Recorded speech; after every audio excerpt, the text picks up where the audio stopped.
Hey everyone, welcome back to our channel. We're the Dawnties. My name's Rochelle. I'm your favorite Donna. And today we have our Book of the Month box. Her Book of the Month boxes. So every month we like to share what I chose for Book of the Month. It got my name on it, but it's hers. Yes, I do have 2 subscriptions. But I also have Aardvark, but it's not here yet. So we're just going to tell you at the end which books I selected. With the holiday, I didn't expect Book of the Month to be here yet. Do I have an Aardvark too? You don't. Oh, okay. No, it's just mine. I didn't know I had a Book of the Month until it showed up in my name either. Oh, whatever. It's been like 3 years. Still. So if you don't know, Book of the Month is a monthly bookish subscription service where you pay for a credit every month, and they will give you a selection of anywhere from 5 to 7 books to choose from to use that credit. These are all brand new hardcover releases. Sometimes they're early releases, which is fantastic. And you can buy additional books at a super discounted price, which I tend to do.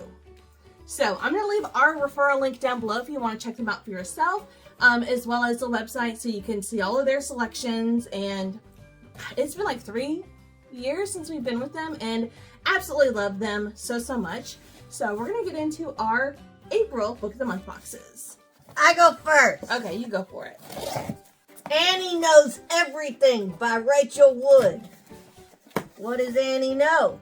Everything. All right, so this is by Rachel Wood. It's a debut novel, which is fun. In this delightfully charming workplace rom-com, a charismatic go-getter has much to learn about falling in love. It's a fast read, it's salacious, has to do with the tech world, and it's all about NYC. So, why you put it in my box, even though it's not my box? Because why it's it got a love book in it? Oh my gosh, does it matter? Anyways, My first book I am so freaking excited See, about. that should have been in my box. This is Multa by Monica Kim. This is the same author as The Eyes Are the Best Part, which was a 5-star for me last year. So I really enjoyed Eyes Are the Best Part too. Yeah, so what is this one? This unnerving social horror pushes the dangerous world of spy cams to its limit. Smile, you're on hidden camera. Ooh. And it's an early release, multiple viewpoints, creepy, social issues, and graphic violence. I absolutely loved her debut novel. I think The Eyes Are the Best Part was her debut, so I am very excited for her follow-up and see what else she has to offer. And yes, it's horror, and yes, it's in my box. Should have been in my box. Yeah, well. Alright, next in my box. Sally Hepworth. Yes. Sanity is subjective. Mad Mabel. So this is an early release, and it says, over the river and through the woods to grandmother's house we go. Just don't ask about the murder allegations. LGBTQ plus themes, non-linear, graphic violence, and murder. Okay, I'll accept I mean, that. I like Sally Hepworth. I read several books by her, so yeah. All right, so my next book is Nothing Tastes as Good by Luke Dumas. Dumas. It's a thriller. Oh, blood drips. Cool. Alright, a miracle weight loss cure transforms a lonely man as missing time, monstrous cravings, and bodies pile up. LGBTQ plus themes, salacious, non-linear timeline, and it's unsettling. Okay. I know this author wrote The History of Fear, which is also on my TBR, so I have not read anything from this author, but this sounded really good. So we'll see what it's all about. Alright, my next one is Last Night in Brooklyn. I can't say that name. Show them. Gonzalez. I know the last name is Gonzalez. So this is a contemporary fiction. Oh my gosh, it says, welcome to the 2000s Brooklyn. Dreams are big, apartments are small, and one chic neighbor can show you a whole new world. Female friendships, infidelity, NYC in 2000s. So I do love stuff set in like the early millennial times. So I'm very excited. It's New York. It sounds like another Little Mermaid book because it's a... Oh no, Aladdin. This is an Aladdin book. No. A whole new world. Don't you dare close your eyes. oh goodness. It's an Aladdin book. Oh my goodness. All right, my third book is The Paris Match by Kate Claiborne. It says City of Light, City of Love. I think it takes place in Paris. Maybe. Oh, yeah, I well, love the cover. guess what? It's one of them love books. Okay, romance. Paris is for lovers until you accidentally break up your ex-sister-in-law's wedding. Oh. C'est la vie! C'est la yikes! 400 plus pages, salacious, multiple viewpoints, and friends to lovers. Okay, I'm excited for this. I do love the cover. I love the back art. And yeah, Paris. I have Paris and New York in my books so far. So, Okay. alrighty. Oh yes, I'm so excited for this one. Hey, this one got blood drip too. It does. What is it? The Ending Writes Itself by Evelyn Clark. And this is a mystery. It says ghostwriting turns deadly when authors compete to finish a best-selling series. Writer's block meets chopping block. Multiple viewpoints, whodunit, movie-ish, and it's about a writer's life. Now, this I know is a duo writing group who came together to write this book. One of them is V.E. Schwab. So if you're familiar with V.E. I know Schwab, V.E. Schwab. she and I don't know who the other author is, partnered up to write this book. So I had to check that one out. I know I am excited for that one. I got a little postcard. Something says, This year marks our centennial, 100 years, thousands of good books. lots of books. And then I got a bookmark. And it's from Underworld by Don DeLeo. And it was Book of the Month selection in 1997. Okay. Yeah, so this year all of the bookmarks that they put in their boxes are slivers of old covers from their old selections, so it's fun to see which ones we get. It's still hard to believe that Book of the Month's been around for 100 years. It has been. All right, so my last book, I don't care what it's about, but I love this author, so I had to get it. This is The Book Witch by Meg Schaefer. All right, this is fantasy. This the one that wrote that one about the writer that lived on an island? Yes. And yeah. Yes. Gosh, it was one of my favorite books of the year that year. It's very much like Willy Wonka and the Chocolate Factory. Yeah.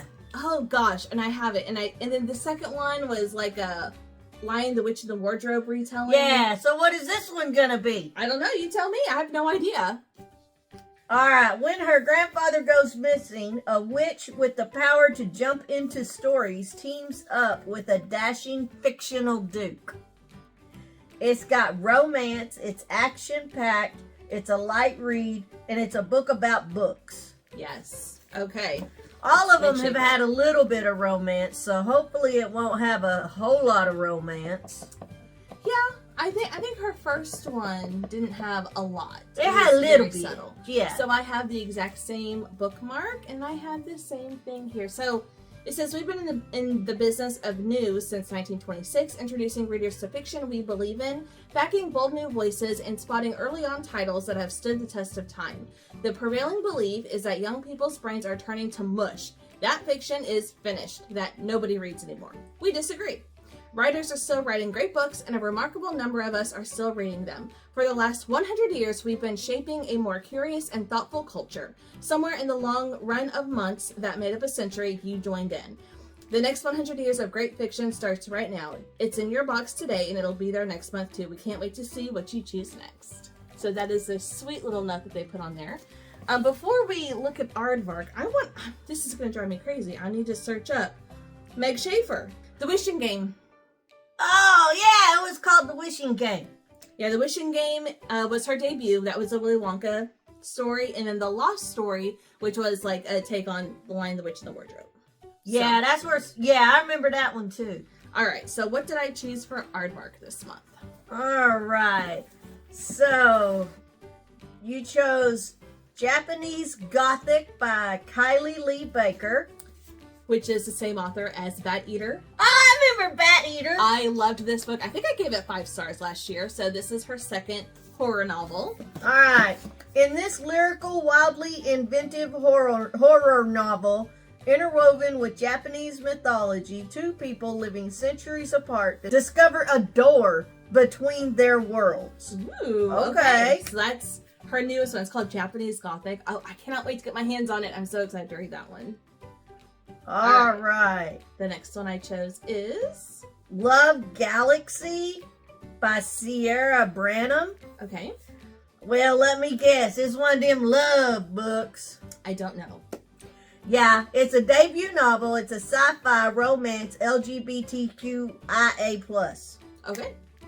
A romantic science fiction thriller in which a young woman from a dead-end planet gets cast on a reality TV show to compete for the hand of the prince or princess, but not everyone is there for the right reasons. All right, this sounded like my Carl. No, it's gonna be nothing like Carl. It sounds like Bachelor Oh, in space. I heard TV show and got all excited. Oh, if you try to fight for someone's hand, I think of that being more like a Bachelor in space. Oh, I don't know. It's I don't want to watch it. I don't want it then.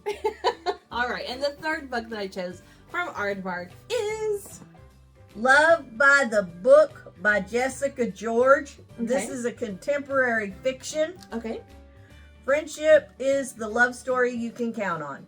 Remy is lucky. Her debut novel, based on her three best friends, became an instant bestseller when it was released, and her agent and publisher are clamoring for a follow-up. But just as Remy's creative inspiration seems to leave her, so too do her friends. Ooh. One moves to New York, one gets pregnant, and one gets back together with her awful boyfriend. Oh, After an ill-advised one-night stand complicates matters further, Remy is left deeply alone and unable to find her next book idea. okay. So I like that I have horror. I have contemporary fiction. I don't think the early 2000s is counting as historical fiction, but there's some romance. It's some historical. thriller. No. It was 20 years ago. 26 years ago. That's crazy. That is so crazy to me. Anyways, those are all the books that I chose for our book boxes for this month. Leave a comment down below. Let me know if you have Book of the Month or Aardvark. What books did you select? Do any of these books sound good to you? There are so... Obviously, I chose them. I'm excited to read all of these. If I had to choose one right now, it's probably going to be Molka or The Book Witch are the two that I'm most excited for. That one... I like this one. I want to see. Let me see it real quick. I want to see who the other author is, if it's in here.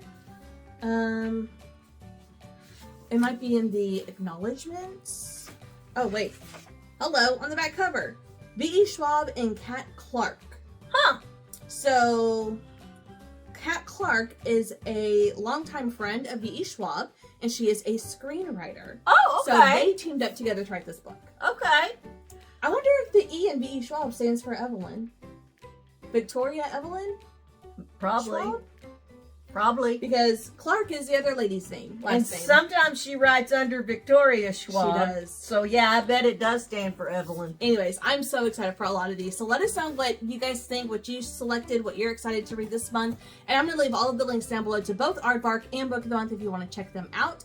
But that's going to do it for us today. Thank you guys so much for watching, and we'll see you in the next video. Bye. Bye.